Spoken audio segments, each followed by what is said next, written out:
MLC का चुनाव है।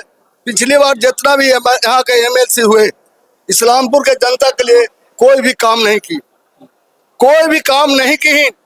केवल इस बार इस्लामपुर का पटेल समाज आंख मूंद कर आरटी पार्टी त्याग के मात्र दिलीप बाबू को वोट करेंगे। कहूंगा कि विगत नीरज कुमार जो है 18 साल से इस क्षेत्र का नेतृत्व कर रहे हैं, लेकिन इस क्षेत्र में विकास के नाम पर जीरो रहा है। मैंने आवाज उठाया था स्नातक पेंशन का, शायद सरकार के कान में यह बात गई। उन्होंने 2000 का पिछले चुनाव के पहले घोषणा किया, अभी तक मिला किन्हीं को नहीं है। तो मेरा प्रमुखता से यह पहला कार्य रहेगा।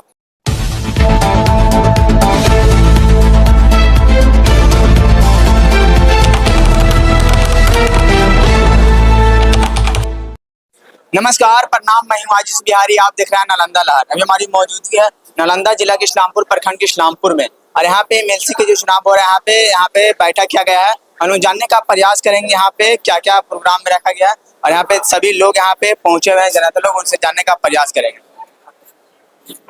क्या नाम हो जाता आपका? मेरा नाम है भरत प्रसाद सिंह, पूर्व मुखिया जी, ग्राम रतनपुरा।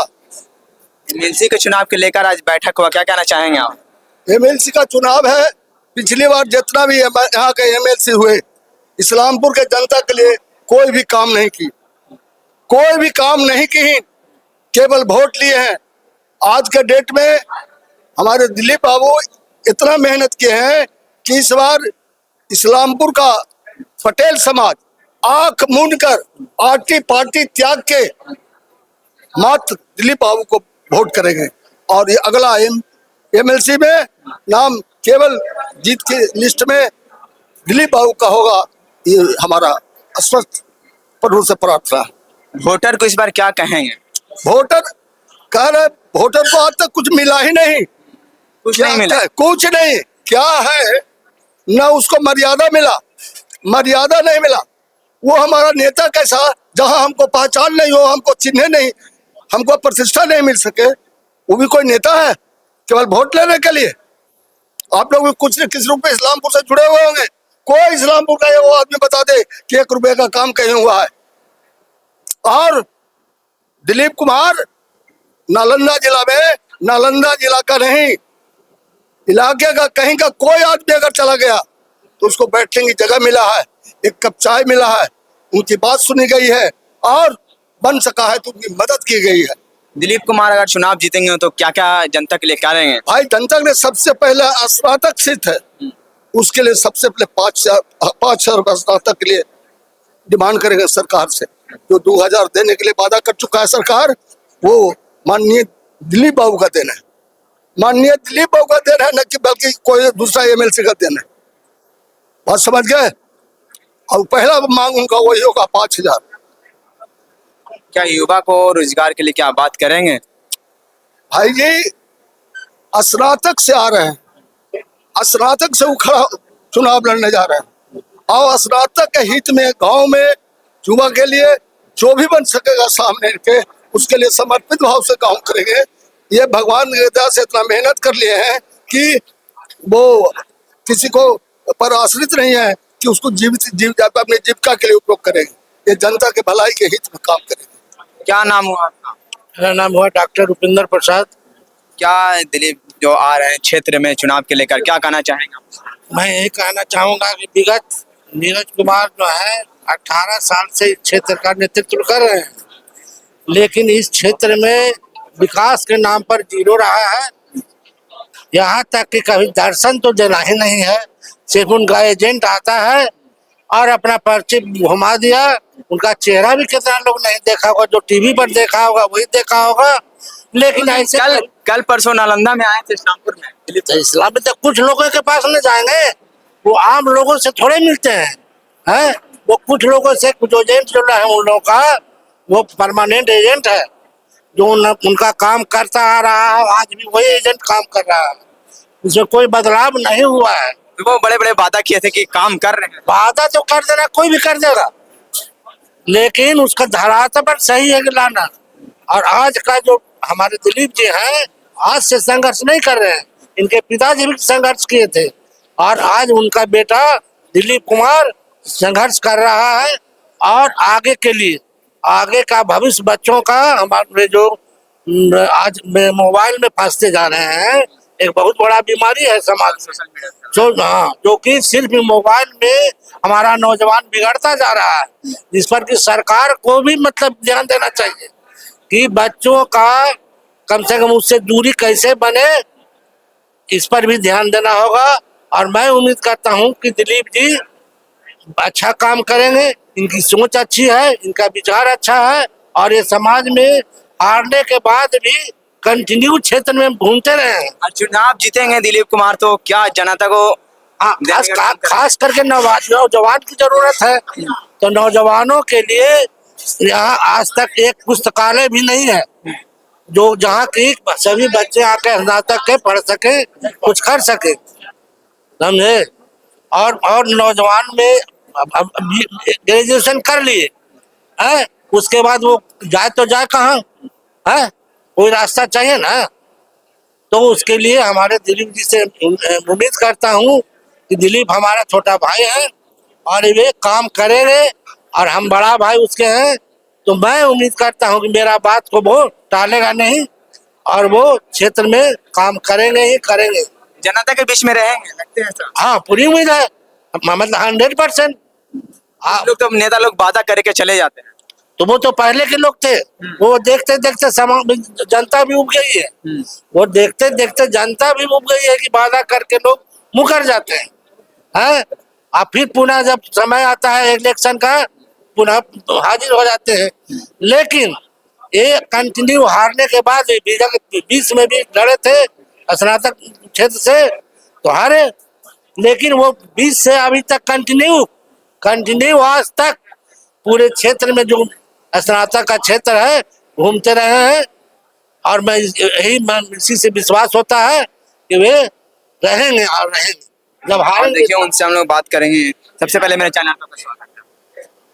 देखिए, आज जो है इस्लामपुर प्रखंड में स्नातक अधिकार मंच के बैनर तले एक, इसको कहिए कि यहाँ जो बैठक की गई है, जनरल बैठक नहीं थी, समाज के बीच, जिस समाज से हम आते हैं पटेल समाज के बीच ये बैठक किया गया। इसके बाद हम लोग जनरल बैठक भी करेंगे। और जो मुद्दा है मुख्य रूप से कि यह जो पटना, नालंदा और नवादा, ये तीनों जिला में हमारे समाज से अधिक कोई पढ़े लिखे हुए लोग नहीं है। सबसे अधिक वोटर हमारे समाज के हैं, कुर्मी समाज से हैं। तो तीनों जिला के समाज के लोगों ने आवाज उठाया, उस आवाज को हम सुने। लोगों को लगा कि नहीं, कुर्मी यहाँ का, पटेल यहाँ का प्रतिनिधि होना चाहिए, क्योंकि सभी लोग जानते हैं, सर्वविदित है, जिसकी जितनी आबादी उसकी उतनी भागीदारी है ना। उस हिसाब से हम लोग चले हैं। और जो मुख्य हम लोग का मांग है, मैंने पहले भी 2020 में जब चुनाव लड़ा था, तो उस समय जो हमने आवाज उठाया था स्नातक पेंशन का, शायद सरकार के कान में यह बात गई। उन्होंने 2000 का पिछले चुनाव के पहले घोषणा किया, अभी तक मिला कि नहीं को नहीं है।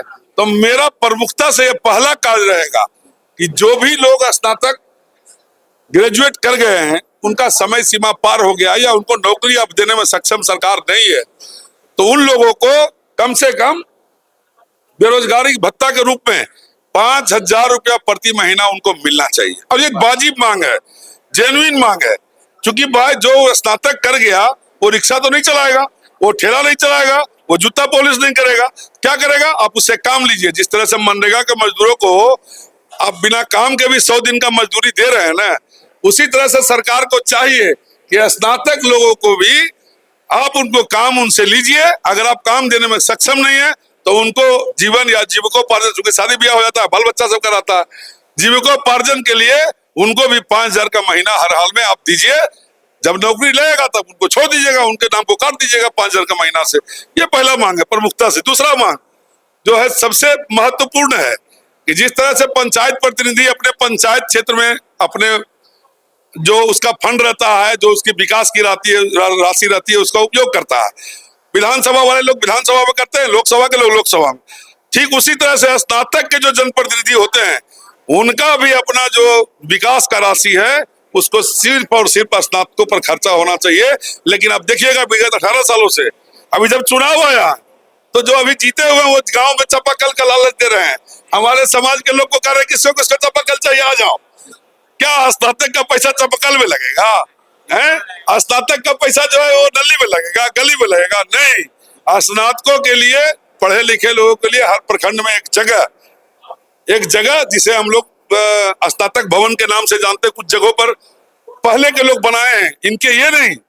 उसी तरह से हर प्रखंड में एक स्नातक भवन का निर्माण होना चाहिए। सरकार से हम लोग लड़ करके 2 लोग को वहां बहाली करावेंगे ताकि रोजगार क्या निकल रहा है, क्या हो रहा है, किसका क्या हो, इसके विषय में उसको जानकारी मिलेगी। 10 स्नातक लोग वहां बैठ के जाकर के पढ़े लिखे, साथ ही लाइब्रेरी खुलवाया जाएगा।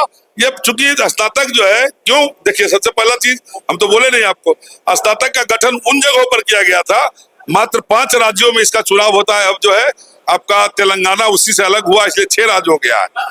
सब जगह इसका चुनाव नहीं होता।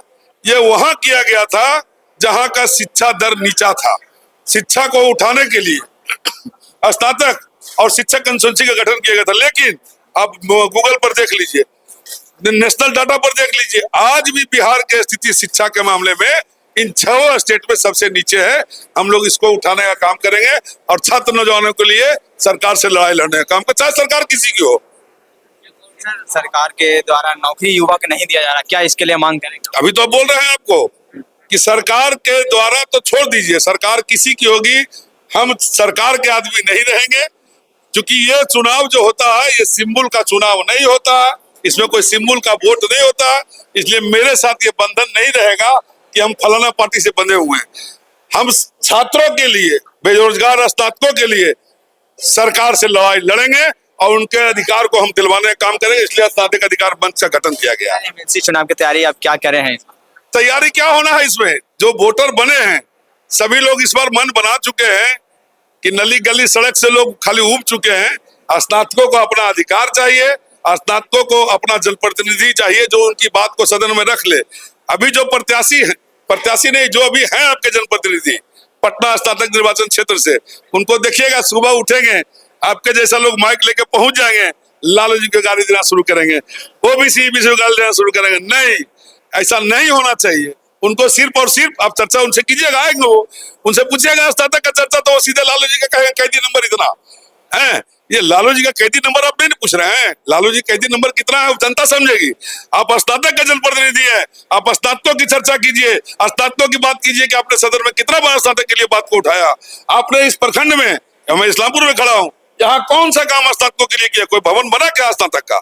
इस पर चर्चा हो चुकी है। इतना बड़ा वोट का ये जगह है। नली गली के बारे में गिना रहे हैं। हाँ तो ठीक था, नली गली तो गिने में करेंगे, वो स्नातक का पैसा को नली गली में लगा दिए तो गिनाएंगे क्या? उनके लिए वो नली गली का भी हिसाब हम लेंगे, घबराइए नहीं। नीरज बाबू अगर सुनेंगे तो मैं उनसे भी उसका हिसाब लूंगा कि आपने वोट लिया बैकवर्ड का, आपने वोट लिया कुर्मी का, कितना कुर्मी के गांवों में आपने फंड दिया, इसका मैं हिसाब उनसे लूंगा। क्या इस पर मतदाताओं को क्या कहना चाहिए? मतदाता हमारे साथ खुद गोलबंद है, कहने की जरूरत नहीं है। कहा उसको जाता है जो नहीं समझ। स्नातक तो अपने आप में ग्रेजुएट है, पढ़े लिखे हुए मतदाता है, उनको बहुत अधिक कहने की आवश्यकता नहीं है। बाकी बात बनाने से भी कोई फायदा नहीं है। सारे लोग जनता के बीच में रहेंगे या मतलब आपको लगता है कि हम जनता के बीच में नहीं रहेंगे? हम रोज बैठते हैं, आज भी नहीं, जब हम चुनाव 2020 में भी लड़े ना, हम डेली बैठते हैं। मेरा एक कार्यालय बना हुआ है बिहार शरीफ में, हम रोज बैठते हैं। और कभी भी आ जाइएगा, मैं अकेले नहीं रहता हूँ, कहीं न कहीं 10-5 लोग, जिनको जो आवश्यकता हमसे जो बनता है। हम कोई जनप्रतिनिधि है नहीं, हम कोई कलेक्टर है नहीं, एसपी है नहीं, जितना हमसे बनता है। कोई आदमी कुछ काम लेकर आता है तो हमसे जो बनता है वो हम जरूर करते हैं। और जब तक हमारा रहेगा शरीर में प्राण सांस, तब तक हम लोगों के लिए काम करेंगे। जनता को मतलब सेवा करते रहेंगे। बिल्कुल, जनता ले, हमारा जनता तो स्नातक पढ़ा लिखा हुआ लोग है, हमको जनरल जनता का काम से मतलब बहुत ज्यादा नहीं रहेगा। लेकिन हम अपने स्नातकों के लिए, क्योंकि स्नातक का एक जनप्रतिनिधि अलग होता है, इसलिए हम स्नातकों के लिए उसकी लड़ाई लड़ेंगे, उनकी बातों को सुनेंगे, जहां उनको दिक्कत तकलीफ होगा उनके साथ हम खड़े रहेंगे। देखिए यहाँ पे इस तरह से बोला गया है और यहाँ पे बताया गया कि जनता के बीच में यहाँ पे रहेंगे। और इस वीडियो के बारे में क्या सोचते हैं कमेंट बॉक्स में जरूर बताइएगा। और तमाम छोटी बड़ी खबरों से आपका रूबों का इसका बातें आप देखते रहे नालंदा लाल। धन्यवाद।